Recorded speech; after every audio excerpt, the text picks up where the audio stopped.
एक स्त्री, जितने पूरे विश्व में लोग कथा श्रवण कर रहे हैं, देश विदेश में बैठकर भक्त इस पवित्र प्रांगण में बैठकर कथा श्रवण कर रहे हैं, वो अपने भीतर एक उतारिएगा। पुरुष और स्त्री में एक अंतर है।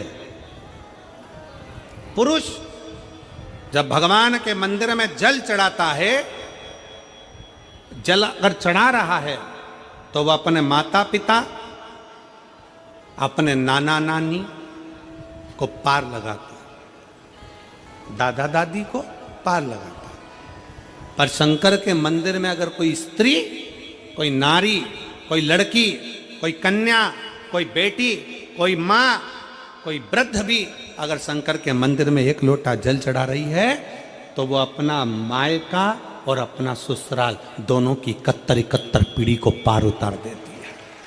और कितना सुंदर कहा माता पार्वती जी ने भगवान शंकर से अमरनाथ की गुफा में प्रश्न करते हुए कहा कि पुरुष भगवान की सेवा में लगे, भजन में लगे, मंत्र उच्चारण में लगे तो उसका फल पुरुष को प्राप्त होता है, पर अगर स्त्री, नारी अगर भगवान शंकर की आराधना में लगती है, शिव की भक्ति में लगती है, तो हे भोलेनाथ उसका फल किस किस को मिलता है। शिव महापुराण की कथा कहती है, भगवान शंकर का चरित्र कहता है, पुरुष का करा गया पुण्य पुरुष को प्राप्त होता है, पर केवल भारत की भूमि पर एक नारी एक ऐसी होती है, स्त्री ऐसी होती है जिसने अगर सोमवार का व्रत कर लिया, मंगलवार का व्रत कर लिया, तीज का व्रत कर लिया, चतुर्थी का व्रत कर लिया, छठ का व्रत कर लिया, पंचमी का व्रत कर लिया, नवरात्रे के व्रत कर लिए, कोई सा व्रत, कोई सी पूजन अगर भारत की भूमि हो, चाहे देश विदेश की नारी हो, अगर कोई स्त्री व्रत करती है तो उसका फल केवल स्त्री अकेली को नहीं मिलता, उसका फल उसके बेटे को, उसकी बेटी को, उसके पति को, उसके ससुर को, उसकी सास को और उसके मायके को, सबको प्राप्त होता है। ये नारी के द्वारा किया गया पुण्य का फल उसके पूरे परिवार को मिलता है, पूरे परिवार। शायद आप लोगों को मालूम है कि नहीं मालूम, हमें ध्यान में नहीं है, करवा चौथ का व्रत किसके लिए होता है? जम के बोलो जरा, इसके लिए करते हो? पति की लंबी उम्र के लिए, ठीक है। और ये पूरी दुनिया जानती है कि करवा चौथ का व्रत पति की लंबी उम्र के लिए होता है। पर कभी मौका मिल जाए तो एक बार गणेश पुराण को पढ़िएगा, और गणेश पुराण में और देवी भागवत में दोनों में स्पष्ट वर्णन आता है कि अगर स्त्री चतुर्थी का व्रत करती है, चाहे वो करवा चौथ हो, चाहे बड़ी चतुर्थी हो, छोटी चतुर्थी हो, किसी भी चतुर्थी का व्रत अगर स्त्री करती है तो उसके पति का तो उम्र बढ़ता ही है, साथ में उसके पुत्र का वैभव भी बढ़ता है, उसके पुत्र का वैभव भी बढ़ता है, उसकी संतान का सुख भी बढ़ता है। तो कोई ये विचार ना करे कि करवा चौथ का व्रत केवल पति के लिए होता है। शिव महापुराण की कथा कहती है कि करवा चौथ का व्रत अगर स्त्री करती है तो पति की तो उम्र बढ़ती है, साथ में उसके बच्चों का वैभव भी बढ़ता है। कोई व्रत अगर स्त्री करती है, नवरात्रे का व्रत कर रही है, नवरात्रे में उपवास रख रही है, उसका फल सबको मिलता है, उसके पूरे घर को प्राप्त हो, पूर्ण घर।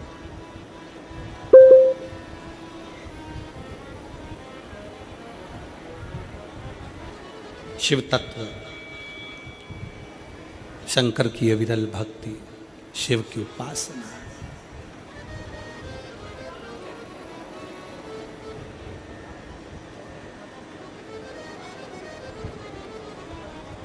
सेवा का क्रम बढ़े।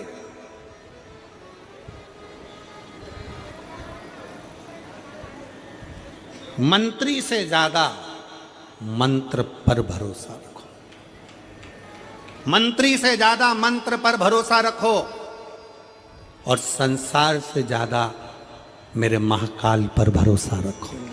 मेरे महाकाल वो है अकाल। उन्होंने पूछा गणेश जी फ्री कब रहते हैं? तो हमने कहा अब ये तुम्हारे ऊपर, हमको तो मालूम भी नहीं, हम तो अपॉइंटमेंट लिए भी नहीं उनसे, तो तुम्हें ज्यादा स्मरण। तो आप शंकर जी की कथा करते हो, आपको नहीं मालूम कि गणेश जी कब फ्री रहते हैं? हमने कहा गणेश जी फ्री रहने का केवल एक समय होता है, एक टाइम होता है, एक पल होता है, एक घड़ी होती है कि गणेश जी महाराज हमारे घर में आ गए, गणेश जी की सबसे पहली जो आरती हो, उस आरती के समय पर अगर धूप बत्ती जलाई जाए या गोबरी को जलाकर उसमें गूगल छोड़ी जाए और गूगल छोड़ने के बाद गणेश जी का नाम ध्रुम वर्ण कह दिया जाए, तो गणेश जी को तुम्हारे घर की पूजा स्वीकार करना पड़ती है। बस वो समय हम जानते, हम तो बस उतना जानते हैं कि शिव महापुराण में लिखा और मुद्गल पुराण में लिखा, गणेश पुराण में लिखा, गणेश जी का एक नाम होता है ध्रुम वर्ण। क्या नाम है? ध्रुम वर्ण गणेश जी का एक नाम होता है। जब हम धूप जलाकर और धूप लगाने के बाद में गणेश जी की सबसे पहली आरती करने के पहले अगर हम सबसे पहली आरती गणेश जी की कर रहे हो, अपने घर में स्थापना कर रहे हो, बिठा रहे हो, और तुम चाहते हो कि गणेश जी मेरे घर में आके मेरी पूजा को स्वीकार करें और जो मांगू मेरा गणेश मुझे दे 10 दिन के अंदर, तो पहला नाम लेकर पुकार लेना ध्रुम वर्ण विनायक, बैठो, बस काम हो गया। वो फिर ही होकर आता है, वो बैठता है, अलमस्तता में बैठता। अब वो हमसे पूछे समय क्या है, हमने कहा देखो हमारे को तो मालूम नहीं, बस इतना जरूर जानते हैं कि ध्रुम वर्ण नाम के मेरे विनायक, जो जिनके शरीर से भक्तों के ताप मिटाने के लिए अग्नि तेज निकलता रहता है, जिनके शरीर से धुएं की भांति अग्नि प्रकट होती रहती है। अग्नि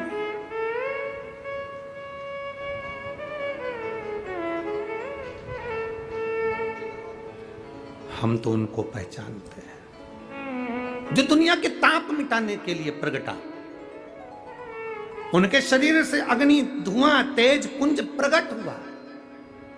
वो ध्रुम वर्ण विनायक साधारण, उसका केवल नाम उच्चारण कर कर भी अगर विराजित किया जाए, वो आया स्वीकार करेगा।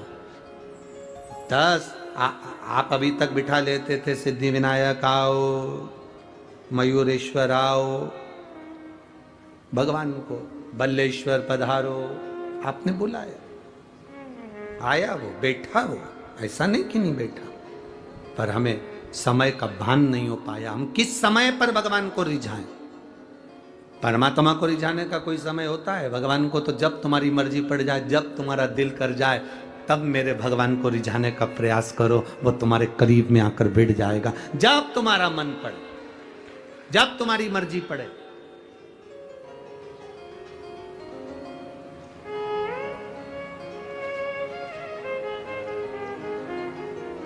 चतुर्थी का जो व्रत करने वाली होती हैं, जो चतुर्थी का पूजन करने वाली होती हैं, उनके भीतर का एक भाव होता है कि जैसे ही शाम का समय आए चंद्रदेव का पूजन करें, चंद्र जब प्रकट हो जाए, कलश भर लिया, उसके नीचे आखा दाना रख दिया, चावल गेहूं जो भी आप रखते हो पूजन के लिए, ऊपर पात्र आदि रख दिया, जलाशय, फिर अपन ने घी का दिया लगाकर पूजन भी कर ली। तो जो चतुर्थी का पूजन करने वाली होती हैं, जो चतुर्थी का नियम व्रत धारण करने वाली होती हैं, बड़ी बड़ी चतुर्थियां करती हैं या उसका नियम धारण करती हैं, तो चतुर्थी का जो पूजन करती है वो किस चीज के लिए होता है? केवल संतान, पुत्र, परिवार, हमारा कुटुंब, हम जिस कुल में हैं, हमारा कुल वैभव की ओर बढ़े, संपदा की ओर बढ़े और उसकी आयु बढ़े,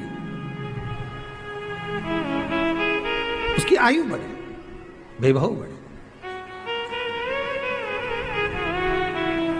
बहुत ध्यान दीजिएगा महाराज, चतुर्थी की पूजन में जो आप आखा दाना रखते हो, गेहूं वगैरह कुछ भी जो भी रखते हो, उसकी बड़ी महत्वता होती है महाराज। यहां तक कहा गया है, चतुर्थी की कथा तो आप लोग पढ़ते होंगे, जो लोग पढ़ते हैं उनको मालूम होगा, चतुर्थी की कथा में लिखा है, चौथ माता के व्रत में वर्णन किया गया है कि वो आखा दाना जो रखा जाता है, मान लो कोई जरूरी काम होता है तभी आखा दाना को रखा जाता है, संभाल के रखते हैं कि हम इस काम के लिए जा रहे हैं और हमारा ये कार्य सफल होना चाहिए। तो जिसने चतुर्थी का व्रत करा है, जिसने चंद्रदेव का पूजन करा, चतुर्थी का व्रत करा, वो गणेश जी से विनती करके वहां से 2-4 आखा दाना उठा ले, और जो व्यक्ति का काम अटक रहा है अपने ही घर का, पर दूसरे कुल को नहीं देना, अपने ही कुल के अंतर्गत जो काम अटक रहा है उसकी जेब में, उसके पल्लू में उस चीज को रख दिया जाए।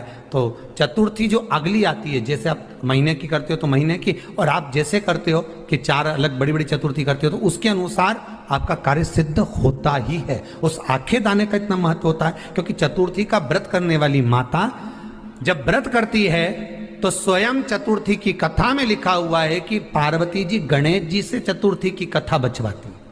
चतुर्थी की कथा बाची किसने थी? स्वयं गणेश जी महाराज ने। और सुनी किसने थी?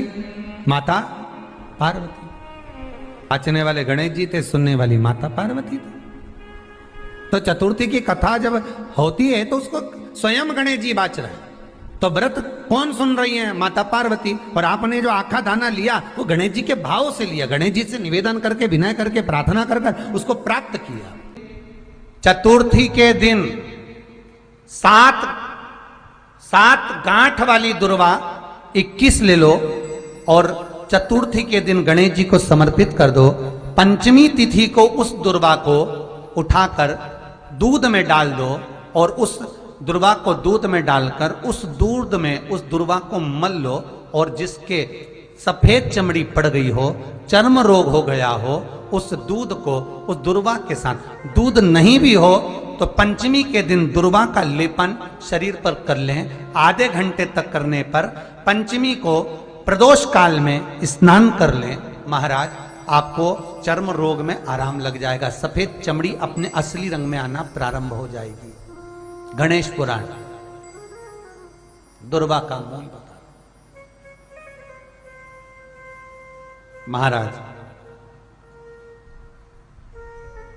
21 दुर्वा के 108 बंडल बना लो। अगर एग्जाम में बैठ रहे हो, सरकारी परीक्षा में बैठ रहे हो, पास नहीं हो रहे, नौकरी नहीं लग रही, बहुत जगह इंटरव्यू दे दिया, 21 दुर्वा के 108 बंडल बनाओ, उसकी माला बनाओ और देवी के मंदिर में, माता जगदम्बा के मंदिर में, अर्थात जहां शंकर पार्वती पूर्ण परिवार विराजमान हो, ऐसे देवी के मंदिर में गणेश जी के गले में वो माला अर्पण करिया है, अपना नाम बोलकर और जिस एग्जाम में बैठ रहे हैं उसका भाव वर्णन कर महाराज। और वहीं से एक पुष्प लेकर अपने कमरे में जहां पढ़ते हो कांच की प्लेट में उस फूल को रख दीजिए और दूसरे दिन एग्जाम के लिए चले जाइए, आपको उसका फल अवश्य मिलेगा, अवश्य मिलेगा। आप उसमें उत्तीर्ण होंगे, फल प्राप्त होगा। दुर्वा सुख का अनुभव करा देता।